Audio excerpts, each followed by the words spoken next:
সরকারকে বলবো, ছাত্রলীগকে নিষিদ্ধ করেছেন সন্ত্রাসী কার্যকলাপ করার কারণে, আওয়ামী লীগকে নিষিদ্ধ করতে হবে সন্ত্রাসী কার্যকলাপ করার কারণে।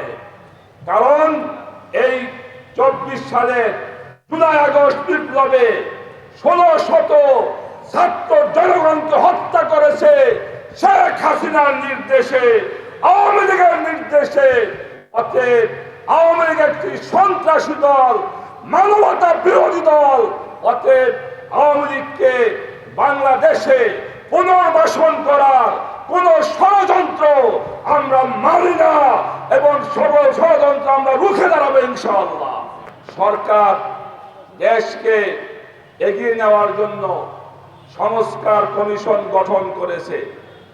সংবিধান সংস্কার কমিটি, প্রশাসন সংস্কার কমিটি, নির্বাচন সংস্কার কমিটি, দুদক সংস্কার কমিটি করেছে।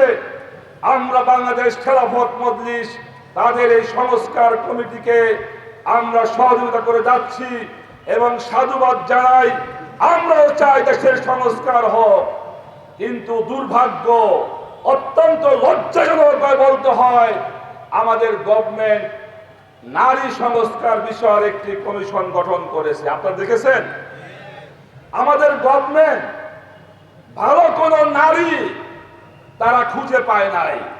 তারা কতগুলো, আমাদের আমির সাহেব বলেন যে এই নারীগুলো দেখতে না পুরুষ না মহিলা, কিছুই বোঝা যায় না। এই ধরনের নারীদেরকে দিয়ে সংস্কার কমিশন করা হয়েছে এবং তারা যে প্রস্তাবগুলো দিয়েছে সব প্রস্তাবগুলো ইসলাম, কোরআন, হাদিস এবং সুন্নাহ বিরোধী প্রস্তাব। ইসলাম বলে একজন মুসলমান যদি কাউকে বিয়ে করতে হয় অবশ্যই সেই নারী মুসলমান ধর্মের হতে হবে। একজন মুসলমানের জন্য কোন খ্রিস্টান, কোন বৌদ্ধ, কোন হিন্দু মেয়েকে বিয়ে করা জায়েজ নাই।